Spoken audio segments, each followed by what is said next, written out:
Wengi huwa tunaliona chungwa, lakini huwa hatuelewi lina faida gani katika mwili wa binadamu. Leo nataka nikusogezee faida kadhaa za tunda aina ya chungwa, na ukizisikia usiache kula tunda hilo. Faida namba 1, huongeza kinga ya mwili. Chungwa lina vitamini C nyingi ambayo husaidia mwili kupambana na magonjwa. Pia huboresha afya ya ngozi. Vitamini C husaidia kutengeneza collagen, hivyo ngozi hubaki yenye afya na mvuto. Husaidia mmeng'enyo wa chakula. Chungwa lina nyuzi ambazo kitaalamu zinaitwa fiber zinazosaidia usagaji wa chakula na kuzuia mtu kupata choo kigumu. Chungwa hulinda afya ya moyo. Lina potassium nyingi ambayo husaidia kudhibiti shinikizo la damu na afya ya mishipa. Chungwa huupa mwili maji. Chungwa lina kiwango kikubwa cha maji, hivyo husaidia mwili kuwa na unyevunyevu wa kutosha.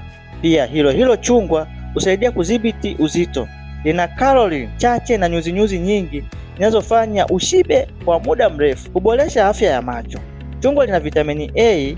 Chungwa lina vitamini A na virutubisho vingine vinavyosaidia macho. Hivyo ni vyema kula chungwa zima kuliko kunywa juisi peke yake, kwa sababu chungwa zima litakusaidia kupata zile nyuzi tofauti na tutakapokunywa juisi, japo na juisi na yenyewe sio mbaya, ila ni vyema zaidi kula chungwa ili kupata zile nyuzi ambazo zitakwenda kusaidia kupata virutubisho vingine ambavyo ukisaga juisi unaweza kuvikosa.